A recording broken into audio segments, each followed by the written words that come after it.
अपने पसंदीदा शो के फुल एपिसोड देखने के लिए अभी डाउनलोड करें दंगल प्ले ऐप। सफल होगी तेरी आराधना।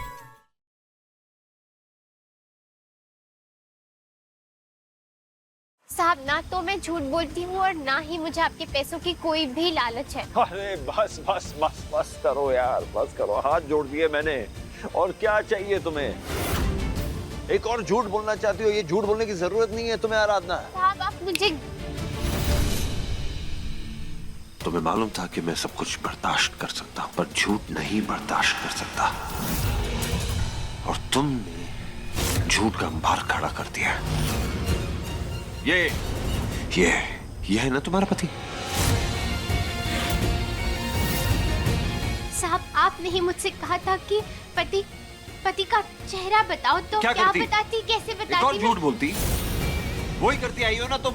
अरे जितना झूठ किसी ने दुनिया में मुझसे बोला नहीं होगा, जितना मैंने सुना नहीं होगा, उतना तो तुम एक दिन में बोल देती हो। चलो मान लिया, तुम मेरे बच्चे की सरोगेट मदर थी।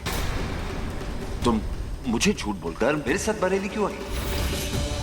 जहां मिली थी ये बात वहीं पर भी कर सकती थी ना मेरे साथ। तुमने कहा था कि बरेली में तुम्हें अपने पति को ढूंढना है, ये भी झूठ था। तुमने कहा था कि तुम इसकी मां हो, लेकिन तुम शादीशुदा नहीं हो, ये भी झूठ था। जो भी तुमने कहा है वो सब झूठ था आराधना। तुम मेरी वाइफ को मुंबई में मिली थी। पापा ने मुझे दामिनी जी से भी मिलाया था विसर्जन के दिन घाट पर। तुम मुझे भी मुंबई में मिली थी ना?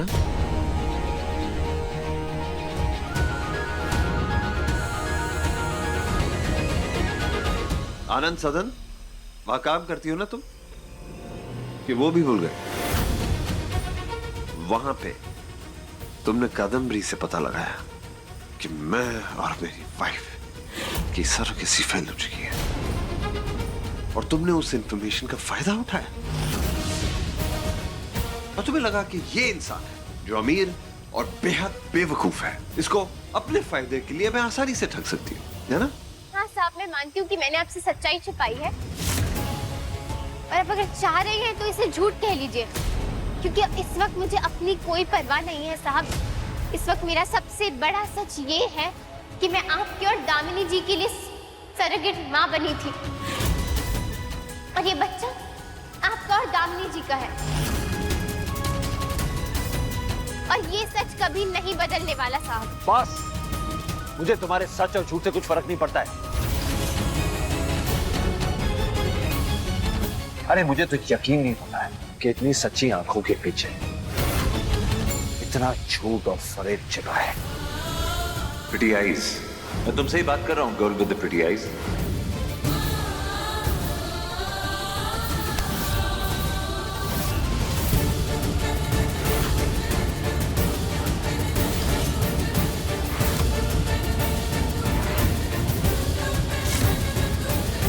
कल सुबह होते ही अपना झूठ और अपने बच्चे को लेके मेरे घर से निकल जाना है,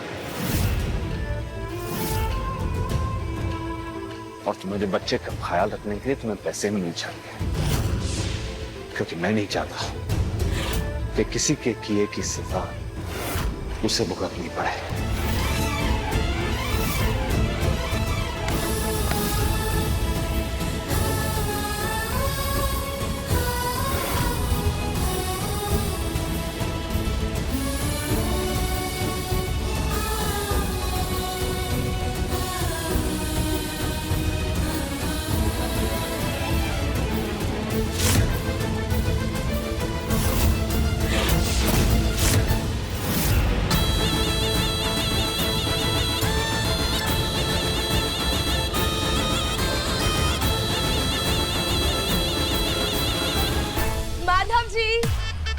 माधव जी, कहाँ हैं आप?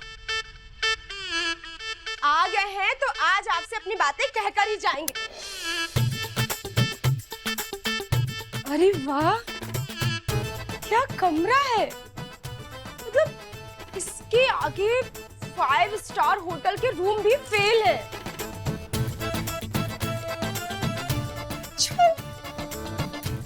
ज्वेलरी तो देखो जरा। अरे रानी यार, साड़ी, और ये साड़ियाँ,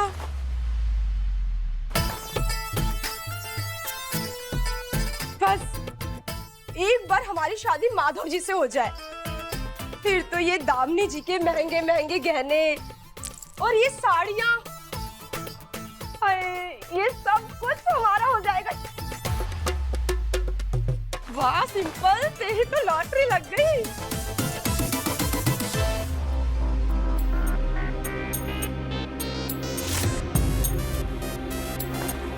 माधव जी आप आ गए। ओ हेलो। क्या हुआ? हुआ तो कुछ नहीं, लेकिन अगर तुझे किसी ने ऐसे देख लिया ना तो पक्का कुछ ना कुछ हो जाएगा। तू चल यहाँ से। क्या कर रही है तू यहाँ? मैं नहीं चाह रही। मैं तो अपनी शादी के सपने देख रही थी और आपने सुहाग रात से पहले मेरे सपने को। तुझे सुहागरात के सपने ही देखने हैं ना तो अपने कमरे में चल के देख, बड़े भैया के कमरे में नहीं। चल चल बेवकूफ लग।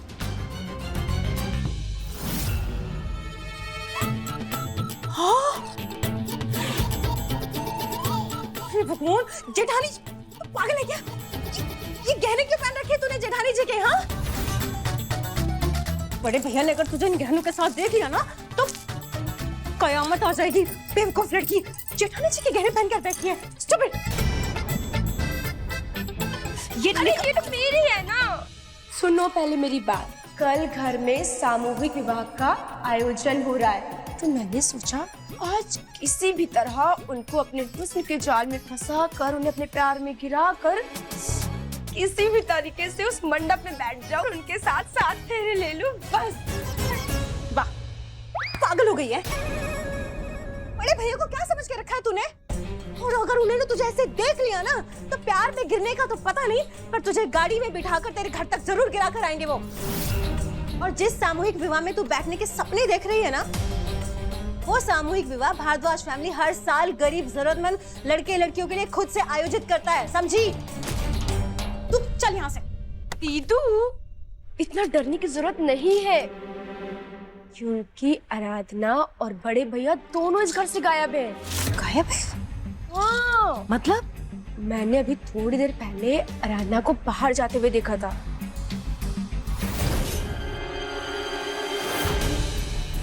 बड़े भैया, चलो। हाँ।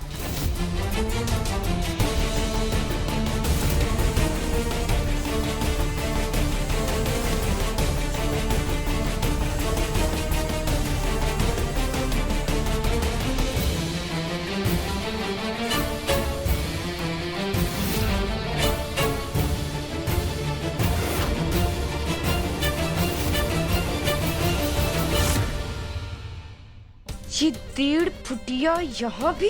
तुम चुप कर। ये दोनों इस वक्त एक साथ घर में आ रहे हैं।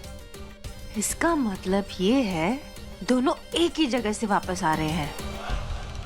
वाह, मैंने कहा वाह, तुमने तो कमाल कर दिया। तुम तो प्रहलाद की बुआ होलिका से भी ज्यादा खतरनाक हो उस विनायक के लिए। क्या चाल चली तुमने तो गेम ही पलट दिया। You are the best। इतने दिनों से उस लड़की आराधना को इस घर से हम बाहर फेंकने की पूरी कोशिश कर रहे थे और हम नाकाम रहे। इस बात को लेकर हम बहुत ही परेशान थे, क्योंकि हम ये बात अच्छी तरह से जानते थे कि एक ना एक दिन यह आराधना माधव को सच जरूर बता देगी और उस दिन इस घर में एक ऐसा तूफान आएगा जो हमारे सारे सपनों को। तो हमने सोचा तूफान का इंतजार क्यों करें, चलो ये तूफान हम ही लाते हैं और इसका जितना हो सके फायदा हम उठाएंगे। इसलिए हमने माधव को एक सच बोला, आराधना का सच।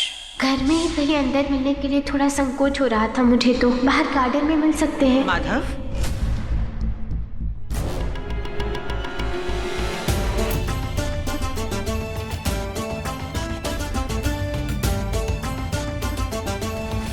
क्या बात है दीदी, आप इस वक्त और छुपा रही हैं?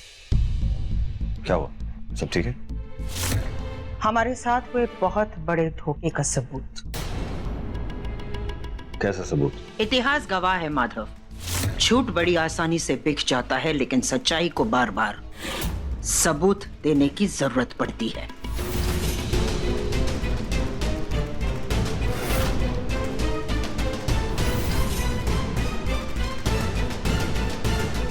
हाँ, लेकिन ये तो आराधना का पति है ना?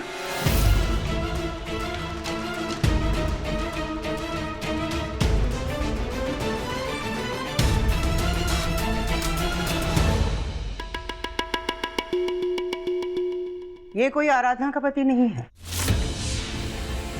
ये तस्वीर एक पुराने मराठी एक्टर की है। ये क्या बोल रही हैं आप? ये कैसे हो सकता है? ये आराधना ने तो मुझे कहा कि आराधना ने तुमसे क्या कहा अब ये मायने नहीं रखता। उसने तुमसे एक फर्जी तस्वीर बनवाई है जिसका सबूत तुम्हारे सामने है, लेकिन उस लड़की को पहचानने के लिए हमें कभी भी किसी भी सबूत की जरूरत नहीं पड़ी, क्योंकि जिस दिन तुम उस लड़की को इस घर के अंदर लेकर आए ना, उसी दिन वो लड़की हमारे शक के दायरे में आ गई थी। लेकिन दीदी, सच और सबूत से ज्यादा ये जरूरी है उसने ऐसा किया क्यों? क्यों किया? क्यों किया इसका जवाब इस बात में छिपा है कि आने के बाद उसने क्या क्या किया। पहले ही दिन उसने तुमसे झूठ कहा। तुम दिल के बहुत अच्छे हो माधव, तुमने उसका दुख देखा, दर्द देखा, उसकी मजबूरी देखी, लेकिन उसके सच को तुमने अनदेखा कर दिया। याद है ना, उस लड़की ने आते ही पहले दिन तुमसे यही झूठ बोला था कि वो इस शहर में अपने पति की तलाश में आई है। लेकिन दीदी, हाँ, उसके बाद हुआ क्या? झूठ की लड़ियां और कुछ नहीं।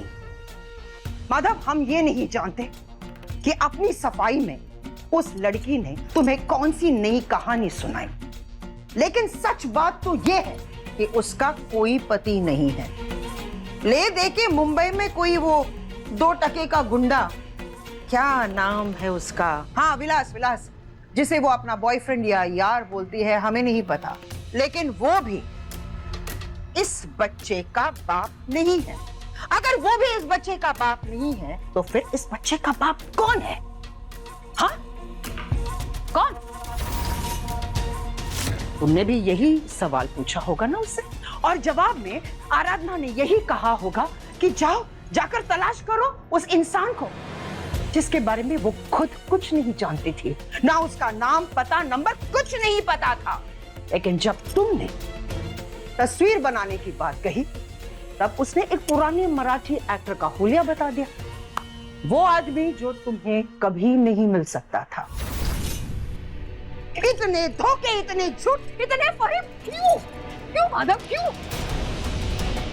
शायद इसलिए क्योंकि अब वो तुमसे ये कहना चाहती है कि उसके बच्चे का बाप कोई और नहीं, तुम हो।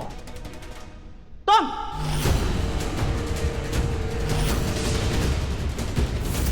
माधव दास भारद्वाज।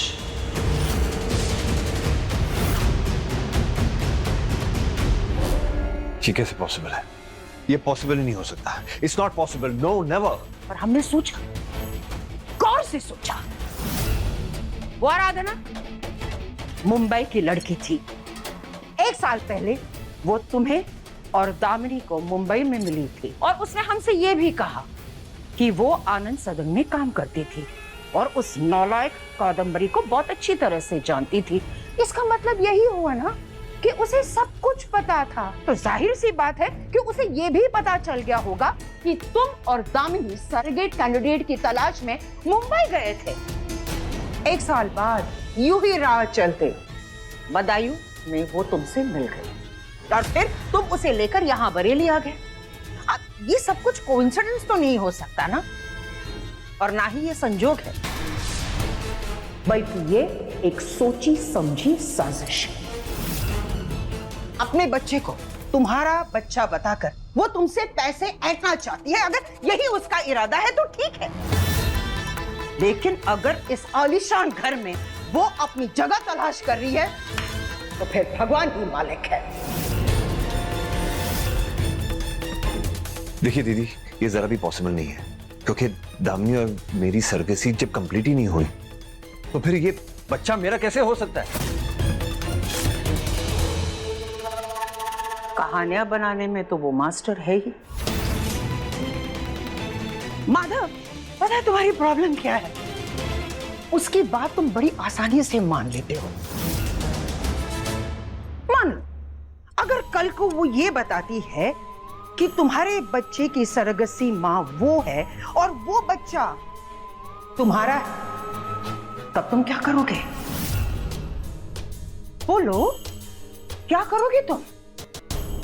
नहीं, ये नहीं हो सकता, ये पॉसिबल नहीं है। हाँ, वही तो हम भी कह रहे हैं कि ऐसा हो ही नहीं सकता, क्योंकि दामिनी इतनी बड़ी बात तुम्हें ना बताए, ऐसा तो हो ही नहीं सकता ना। क्योंकि जहां तक हमें पता है, दामिनी कोई भी बात तुमसे नहीं छुपाती थी। कुछ नहीं छुपा सकती थी। वही तो हम कह रहे हैं कि सरगसी जैसी इतनी बड़ी बात वो तुमसे कैसे छुपाएगी।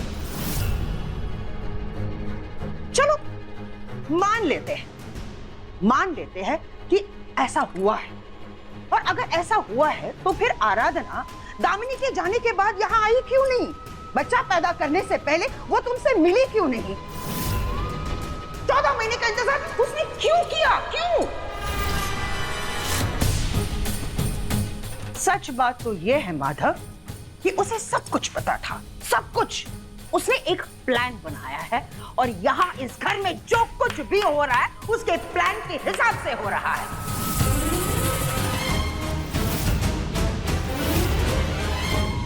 जो सच आराधना नहीं बोल पाई माधव को, वो सच हमने बता दिया, लेकिन अपने तरीके से।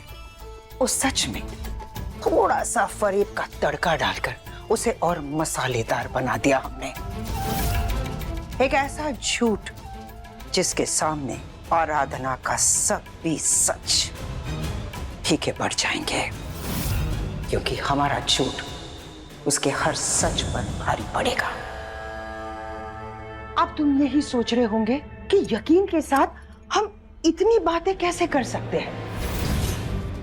दरअसल बात यह है कि हमने आराधना को किसी से बात करते हुए सुना था, और वो कह रही थी कि एक बड़े रईस आदमी के घर में उसने अपना अड्डा जमा लिया है।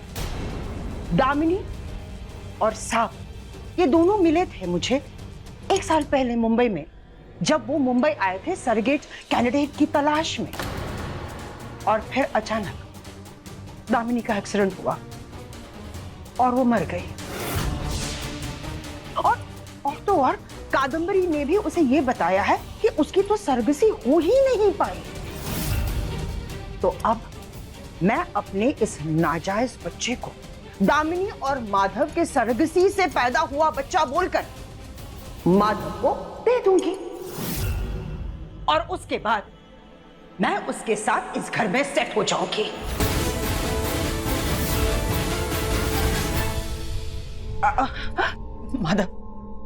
माधव बस, अब और नहीं। अब कोई फरेब ना हो।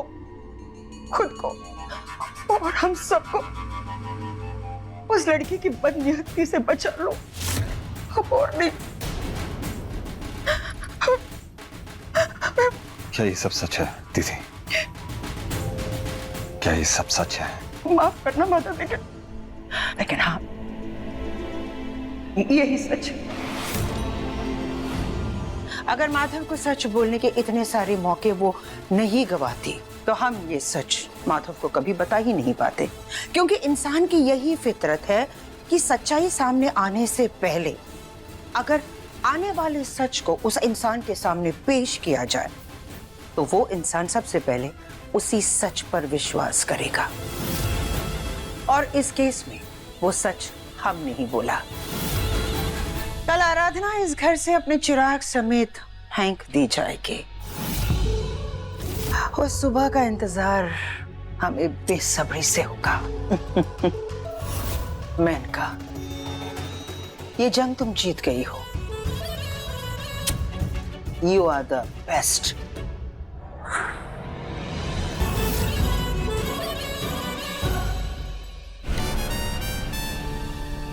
भगवान और किस्मत के भरोसे वही लोग बैठते हैं जो खुद अपनी किस्मत नहीं लिख सकते।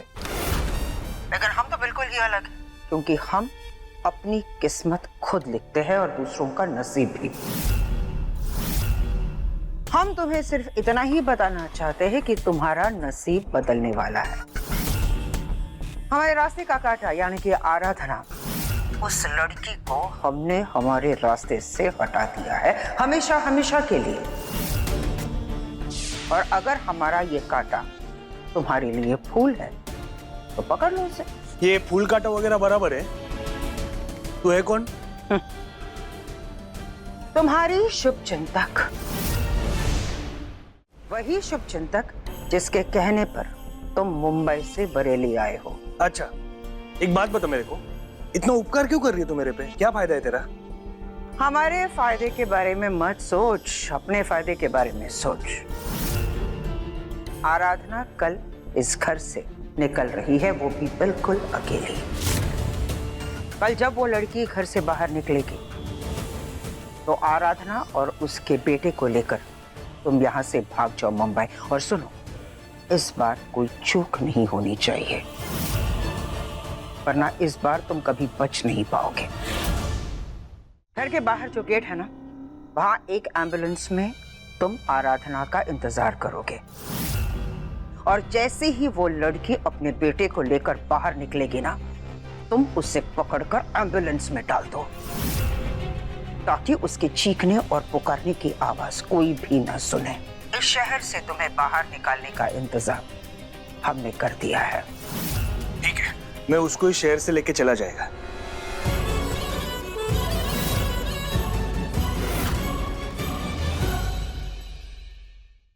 चिच्ची, क्या आराधना अचानक कहीं जा रही है क्या? अचानक से आए झोंके इसी तरह अचानक से चले भी जाते हैं। आराधना का असली चेहरा उसके सामने आ गया, इसलिए अब वो खुद इस लड़की को इस घर से बाहर निकाल रहा है।